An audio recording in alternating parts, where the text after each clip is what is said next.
Welcome to the Pooch Parenting Podcast, a podcast for parents with dogs. I'm Michelle Stern, a certified professional dog trainer, mom, and former teacher. Living with kids and dogs at the same time can feel like a circus. I know because I lived it too. Join us as we interview a variety of experts and parents to discuss topics that will make parenting with dogs easier, safer, and less chaotic. Also, you can love living with your dog again.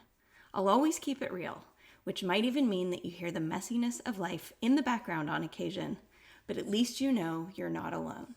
In today's episode, I talk with Stevie Moss, a dog trainer and behavior consultant from the United Kingdom. Stevie is a mom of 2 kids under the age of 3, so she has a lot to share with us about how to prepare an anxious dog for a new baby and transition that dog into the crazy world of toddlerhood. I hope you enjoy. Hi, Stevie. I'm so excited that you are here to talk with us today.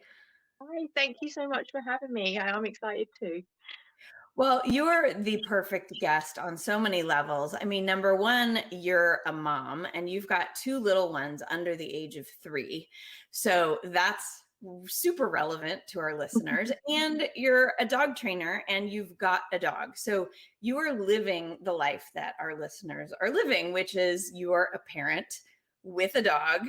But you have some extra insight that a lot of people may or may not have about how to cope with the daily challenges of living with kids and dogs. So before we get into, how you deal with the day to day, and if you have any tips and tricks for us, I would love for you to introduce yourself. Oh, thank you. So my name's Stevie Moss. I have been a dog trainer for about 6 years, but a crazy dog lady my whole life. So I run a training company called A Dog's Best Friend, and we cover all kinds of dogs, going from sort of puppyhood through to reactivity rescues. I do as much behavior work as I can. And then, as you mentioned, I am also a mother of 2, and I have a 4-year-old, nearly 5-year-old rescue who is a bully cross, to the best of our knowledge, who has also taught me a lot and helped me see where things can go right and wrong when it comes to introducing children and anything really. She's not great at change, so everything has to be introduced in a way that, as you said, it's helpful to have the insight into how to do that. Yeah, for sure. I think that it really does help to have a little bit of understanding of at least maybe dog body language is a good place to start, of recognizing how your dog feels and what certain stressors are. So what kind of body language is she really clear about for you? Like, what has helped you the most in terms of her body language to help you help her with the transition of adding kids to her family? So I got Floki when I was a couple years into my dog training. I wanted to make sure that I had the right setup to be able to offer a dog the house that they deserved, and obviously the lifestyle that would accommodate them. She came to us about 5 months old from a big rescue here in England, and she came with a lot of over arousal issues. Being typical of the breed, she was very mouthy, very quick to become over aroused, as I said, and teeth first, think later. And I am a big fan of Tourette Rigas and have done a lot of research into sort of calming signals. So the minute she came to me, I made sure to reinforce anything she was able to tell me in regard to it not being with her teeth, basically, as a puppy. She now, I'm very pleased to say, over exaggerates a lot of her body language, because I think she's been lucky enough to know that I understand it. So one thing that she does a lot of is she'll do a big yawn when she's starting to become a little bit stressed out with the situation. So for example, with my toddler, if he was to go over and kind of offer her a pat and it's not what she particularly wants at that point, and she's feeling like she can't necessarily get away, if the head turn, which is initially what she'll start with, isn't enough, she'll do this big exaggerated yawn, which he now knows means give me space. She also lifts up a paw as well to kind of say, hang on a minute, if something's caught her attention, which again, I'm trying to get my 2-year-old to pay attention to. That's more so when we're out on a walk. She uses that. And if she ever does get overexcited, because of the type of dog she is, we do get tail over the top of her back, hackles raised, and ears pinned up. So she becomes very pronounced when something's caught her interest to that extent. So yeah, she's very good at getting her point across, I'm happy to say. And I also love that you mentioned that your son, who's just shy of 3 years old, so he's really little, that he's learning, right? And that you're probably acknowledging how your dog is feeling out loud, and you're doing this consistently. And so your son is learning, oh, when the dog is yawning, that means X, Y, and Z, and I need to back away and give the dog space. I'm going to link to her book. I think it's called On Calming Signals with Dogs, I'm pretty sure, or something really close to that. I'm going to link to that in the show notes page of our website, because I love that book. I have it. I don't know if it's sitting here above my desk right now. It might be upstairs on my bookshelf, but I love that book. And I found it really kind of revelatory, because there's some really subtle things that like you mentioned, such as the paw lift, which a lot of people don't even think is communication. They just think it's the dog is pointing at something, or I don't know, they're standing there and their foot goes up, but they don't necessarily even realize that that's actually an indication that the dog is having some pretty significant feelings in that moment. No, one that I found with Flo, which gave me a lot of insight into how valuable paying attention to the body language is. She will do a big shake off if something kind of piques her interest, and she's got a bit overexcited. She does that huge shake off, which kind of brings her back down. But through that, she somehow managed to pair that behavior with being let outside to go to the toilet. So if in the middle of the night, which was quite helpful when the babies have been very little, for any reason she ever needed to go out, or in the day, she now does a big shake, because my reaction to that was always to let her go and have some space. So without meaning to, it's ended up meaning I need to go outside, I need to go to the toilet. So big shake off is another good one to pay attention to, just to kind of see where they're feeling and how they're responding to things. Definitely. I like how you paired that, actually. That makes so much sense, that you let the dog outside to take space. And so the dog made the association that taking space means I might as well go potty while I'm outside. I think that's really cool. It's a really good example of how dogs repeat what they practice and how they make associations, sometimes ones that we're not anticipating as well. I think that's a really, really good story. So, you have this dog that has big feelings, right? You mentioned that when she came home to live with you, she was quick to respond to any sorts of emotions that she was having, which is really normal to so many dogs. Were you worried at all about how she would feel about the addition of some little humans to her family? Or did you feel like, here's the question, I guess, that you obviously have experience as a dog professional, which gives you maybe more confidence than the average person. But on the other hand, you're still a new mom. You're a mama bear. So instinctively, I'm just wondering if you still had the feelings that, any other parent might have, or if, you felt sort of immune to some of those because you had more insight into dogs. 100%, I still had those worries. And I think with the profession that we're in, what can help you be good at your job is over planning and sort of thought into things.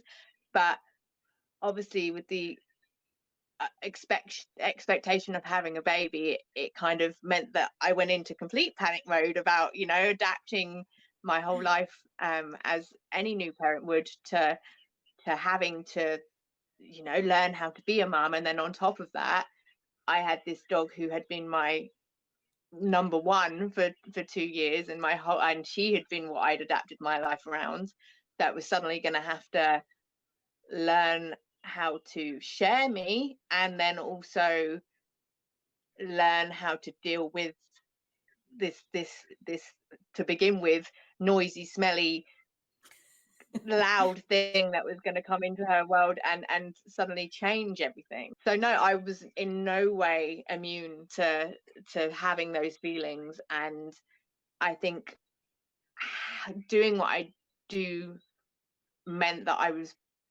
better prepared in my mind of how I could make those feelings go away. But it also didn't mean that on the other side of it that there was things that I had anticipated, because I hadn't done it before. Yeah, no, I had all those anxieties, and on side of it, it meant that I was better prepared. But then on the other side of it, I think it meant I also knew too much almost, and was worrying too much about it, because I could see how many ways it could go wrong from her perspective and from mine. So yeah, I was in no way immune to having those feelings. It's really good that you acknowledge that it could go wrong from her perspective as well as your perspective, because I think that it's so easy for us to focus on our own feelings and not to focus on the fact that the dog has feelings as well. So I like that you said that a lot.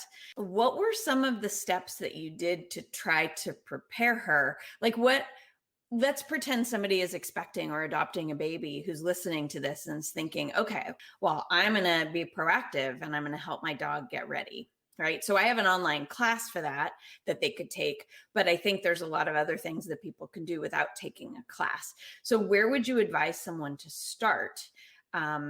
Whether it's with specific training or whether it's just lifestyle management kinds of things. I kind of took my limited knowledge at the time of what a baby was, and almost in dog trainer mode try and desensitize her to the things I thought were going to be possible stressors. So as I said earlier, babies make a lot of noise, and they're quite odd noises if it's not something that dogs are used to. So I'm not ashamed to say I was that crazy person walking around with a doll that made baby noises, reward my dog and make positive associations to that sound. Which you don't need to get a dolly for anyone that might be thinking it's worth trying. You can just play YouTube, or have an app that you can record, or that already offer baby noises. So you've obviously got crying, but you've also got the cooing and the gargling, and a whole range of sounds that preparing your dog to kind of have in the background but not be too intense and focused on was something that I know I did with my first child, mainly as well because they can be squeaky. Some dogs find high pitched noises quite exciting, and obviously if that's the case, you don't want the dog to make an association with play or go into any kind of predatory mode just based on the fact that this squeaky noise is going off. So yeah, I did a desensitization to possible noises. Also, the fact that my hands weren't going to be free is something that I did a little bit on, but in hindsight, once my son arrived, I wish I'd done a lot more. So with the training I do, and with the training most people do, inevitably you use your body language just like they do to get your point across.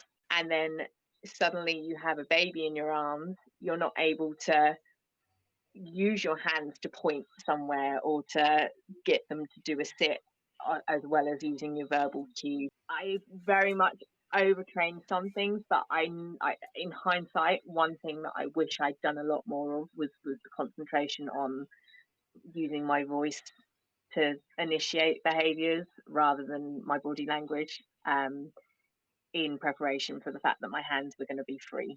Well, they weren't going to be free, that they were going to be full most of the time. My saving grace massively with that was having a very strong target behavior for Flo. So she is spoilt. She has a bed in every room of the house, and being able to send her somewhere when my hands were full or when I needed to focus on the baby was, I would say, probably the most helpful thing that I had in place, purely because she'd become very used to following me around as they do, and being with me constantly. And then if I sat down, that was time for cuddles. And then suddenly I'm feeding a baby and holding a baby, and I can't necessarily have a 25-kilo dog on my lap at the same time. So sending her to bed and knowing that she could relax and have that space from her was, I would say, one of the best things I did. And I highly recommend it for anyone preparing to bring a baby home. That's such a great safety tip because I mean, it would be so easy in your tiredness and, like you said, your hands are always full of something, that it would be so easy to stumble over a dog or to have the dog, bump into the baby because they're trying to cuddle you. And you can say, hey, you know what? I need a little space. I want you to go lay here instead, to give me that space. I think that that's a really wonderful thing. It reminded me, though, of a common concern that I get from parents all the time, including in my free Facebook group, which is called Parenting Kids and Dogs, which is that parents feel very guilty because they're used to snuggling the dog every time they sit down, and that's an invitation. And like you said, Flo was your number one, your right hand girl, like for 2 years before your baby was born. And so there's a lot of guilt because it's hard to divide your attention and your time.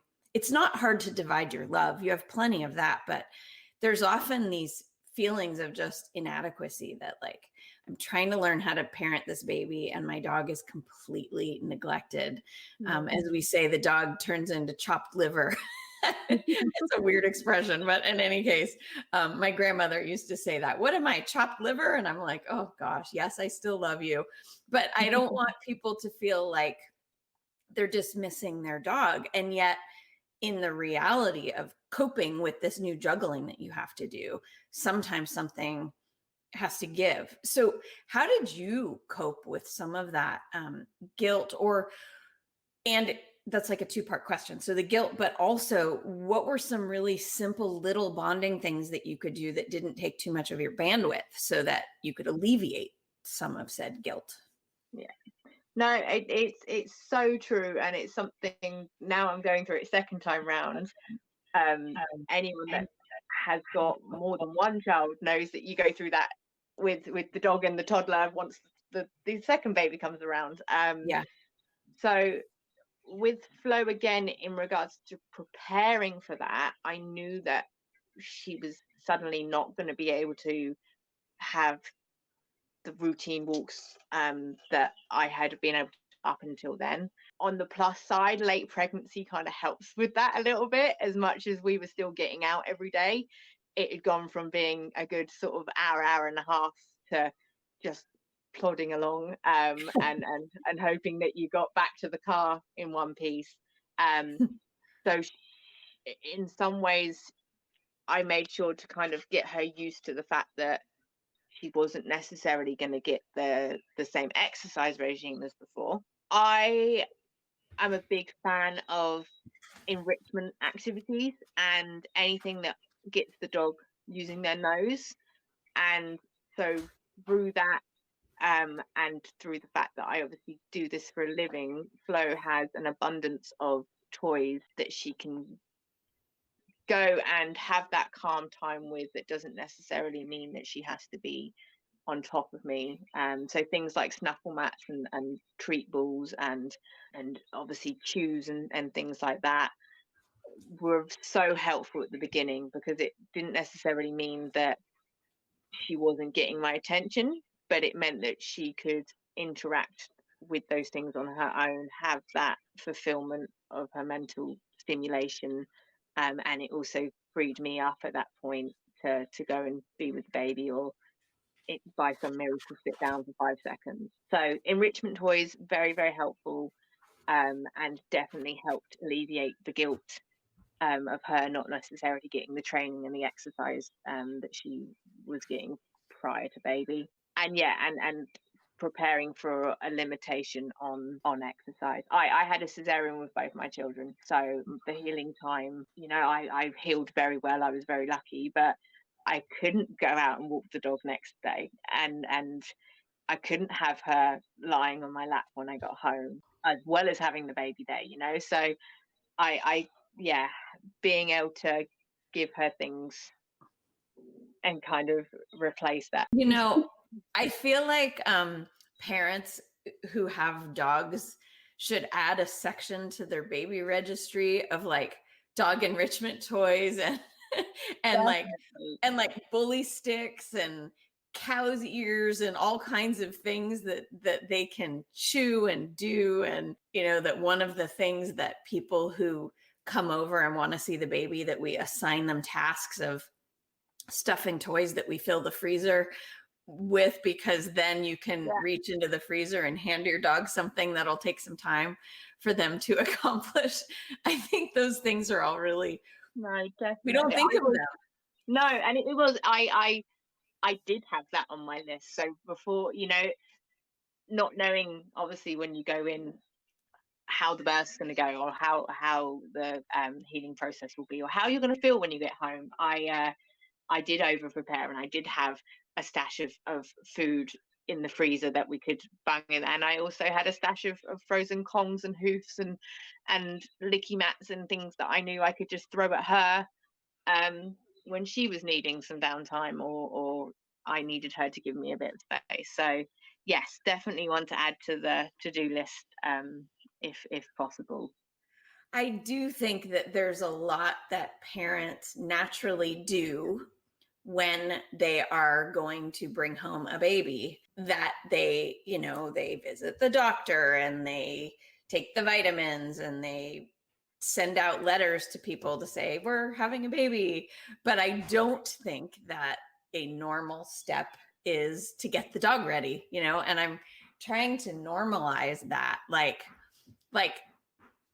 doing all these things to prepare the dog should be just as commonplace as all the other things, like preparing the older sibling, or packing the bag or getting a car seat for the car, all of that stuff. I feel like preparing the dog needs to be just as regular as all of those other things. No, definitely. And then I think what I found really interesting, and obviously you don't really think of until you get to that stage, is the next bit, the toddler, the suddenly this inactive thing that was in your arms starts moving by itself. And I know with her that was almost more of a phase I had to train through, because my son was very interested in the dog. He was suddenly face height with her for everything. Kids want to touch everything, explore the world with everything, and it's not necessarily something that the dog is happy to have done. So yeah, I found that a very interesting phase in our adaptation around children and dogs. That's a good example of when all that body language comes into play, because the dogs tend to be so much more uncomfortable once they become unpredictable toddlers. There's so much going on there with the noise and the tantrums and the falling down, and it's just, they're so unpredictable. That's hard for a lot of dogs. No, and I think, like I said, my son is very high energy, and he has always and was always very quick at everything he did. So there wasn't much of a build up to crawling. It was just suddenly he was whizzing around the living room floor and trying to get up the stairs immediately. Hopefully anyone listening, your child will give you slightly more of a progressive, but I know with my son, everything was always very fast. With the crawling in particular, I prepared her for the fact that her job was to move away, rather than it necessarily always being me having to take him away. by getting on my hands and knees and teaching her, when I approach you in a crawl, you go to your bed. So again, very dog trainery, and I know that's something that knowing how to do that is something I could do. But yeah, just having the ability to teach them to disengage, I found really, really helpful, because my son at 9 months old wasn't going to be the one that I could teach to leave the dog alone at that point. Yes, I'm prepared to have to go through that all over again when this one starts crawling. But yeah, it's all a learning curve, and they're all growing constantly, aren't they, and changing, and you get used to one way of things being, and then suddenly there's another thing to throw into the mix. That's exactly right. I feel like that was the story of my life as a parent, is just when I thought I was getting one stage nailed, some big change would happen, and then I would have to start all over again. It's like, oh no, this is so frustrating. Yeah. It's really cool that you acknowledged that in some cases it's just easier to teach the dog that the toddler approaching is the cue to leave, because a 9-month-old is not a little person who is trainable at that stage. And that's not because they're not interested in pleasing you or any of that. Just developmentally, they're not capable of processing those levels of information. You know, you could say, oh, we don't touch the hot stove, we don't touch the sharp thing, but that's like a over and over and over and over kind of thing that you have to do, and you have to model it and all of these things. In some cases, it's just easier to either prevent the toddler from approaching the dog in the first place with a baby gate or a barrier, or to teach the dog that a baby on the move means go somewhere safe, to a safe place that you will always protect the dog, right? Where you will never let the child approach the bed or the crate or whatever. Do you have any last minute tips on maybe routines that families can consider to make their lives easier moving forward when they have little people and a dog? I know, to alleviate some of my guilt, going back to your previous question with Flo, and we still very much get this now second time round, once the baby was in bed, I do then try and make sure that that's the point I give her some time and affection, so she knows she does get that eventually, and she doesn't try and sort of push her way in to get that throughout the day. So we've got to the point now that we're just getting a routine in place with my youngest. So I put the toddler to bed, I finally get the baby to sleep, and that will be my dog's cue to go and find a toy, and she'll just keep dropping it on my lap until I eventually play with her. And if I can't play with her at that point, that's when I would get out one of my enrichment toys, and she gets some time and affection there. And the first time round, getting out on a walk with a baby when you're on your own, I have to walk the dog with the children, obviously. I was very keen to baby wear as much as possible, and was lucky that both my children were happy to be in the sling. That for me was very helpful, and is still helpful now. So my routine with the two at the moment, I will get everybody ready, get everybody dressed. Inevitably someone will go to the toilet, so we'll have to strip them off again and then get them dressed all over again and change nappy, and then I will not get the dog ready until the last moment, so she doesn't get frustrated and overexcited about going out the door if it isn't happening immediately. I don't put the lead on until just before we leave, because my son will try and hold the lead. Quite stressful for her if we're all trying to go out the door and you've suddenly got a toddler attached. And then baby goes in the sling, lead in one hand, child in the other. We walk to the car, get everybody in the car, and then you've got to do it all over the other end as well. So having a bit of forethought about how you're going to get all of that stuff done, and not being annoyed if it takes 2 hours, which it did the first couple of weeks to get out the door, is something I think is good to prepare for, and not, and to know it gets easier and easier as time progresses, and every time you do it, that you will be able to eventually kind of not have to think much about getting out the front door, is I think what I'm trying to get at with this conversation. The very first few months, it's a lot to deal with, I remember. I like that you said that, because it's easy to think that maybe you're just rubbish at it, but in reality, everybody is, because it's hard to get a toddler out the door for any reason, and they want to do their shoes themselves, and they want to put their jacket on themselves. And that alone takes 20 minutes just to do one thing, and then 20 minutes for the next thing, and then they're hungry. It's so hard. Everything takes forever with the little kids. But it is a barrel of laughs, though, which is good.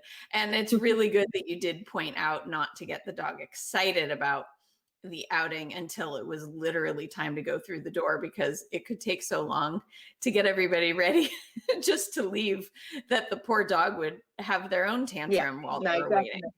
Yeah, no, definitely. And as I said, the touching, my son's got to an age, he's asking to hold the lead, and luckily Flo, obviously through training, walks very nicely, but I'm having to kind of allow him when it's an appropriate time, and once we've discussed everything to a point that I know he's understanding that he can hold the lead, but it's his job to keep it loose. We don't do any pulling.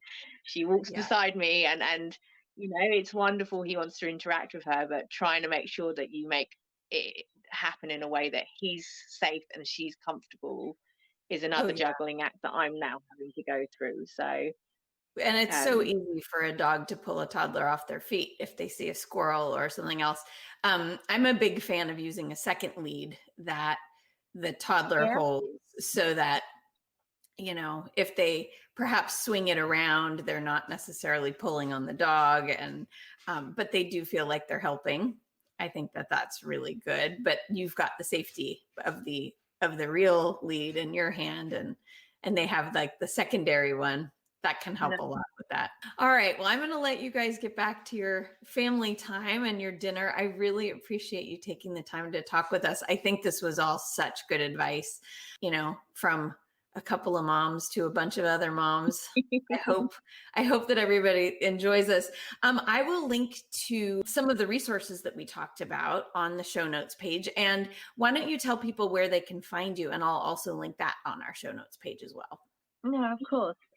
So my website is www.a-dogs-best-friend.com. And you'll find sort of my most up-to-date information and what we've been working on Facebook. So that is facebook.com and then /ADBF 27, which should take you to my Facebook page. Okay, great. Yeah, we're also on Instagram as well. It's the same abbreviation as our. Okay, great. Well, I'll link to all that on the show notes, and people can check you out and ask for further advice if they need it. Thank you again, Stevie. I really appreciate your time. No, it's been my absolute pleasure.